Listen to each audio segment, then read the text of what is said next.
శుక్రవారం నాడు శుక్రగ్రహం యొక్క పరిపాలన పూర్తిగా ఉంటుంది.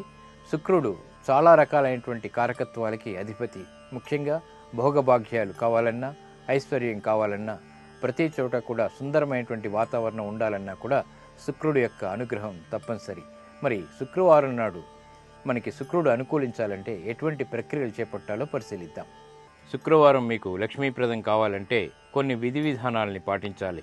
వీలైతే శుక్రవారం నాడు గోవు చుట్టూ 3 సార్లు ప్రదక్షిణ చేయటం మంచిది. స్త్రీలకు శుక్రవారం ఎంతో అనుకూలిస్తుంది. బంగారం, నూతన వస్త్రాల కొనుగోళ్లకు శుక్రవారం చాలా మంచిది. క్షీరాన్నాన్ని దైవానికి నివేదన చేసి ఆ ప్రసాదాన్ని ఇంట్లోని కుటుంబ సభ్యులంతా కూడా స్వీకరించాలి. బొబ్బర్లతో చేసినటువంటి వంటకాల్ని ఇరుగు పొరుగు వారికి పంచవచ్చు. శుక్రవారం నాడు రుణం ఇవ్వకపోవటం శ్రేయస్కరం. చీమలకు పంచదార వేయడం వల్ల కార్య సాఫల్యత ఏర్పడుతుంది. నుదుటిన శ్రీచందనాన్ని ధరించడం వల్ల శుక్రవారం మీకు అన్ని విధాలా కలిసి వస్తుంది. శుక్రవారం గృహోపకరణాల్ని కొనుగోలు చేయడానికి అనువైనటువంటి రోజు. మీ పిల్లల అభివృద్ధికి ఉపయోగపడేటువంటి కీలక నిర్ణయాలకు శుక్రవారం చాలా ప్రశస్తమైనది.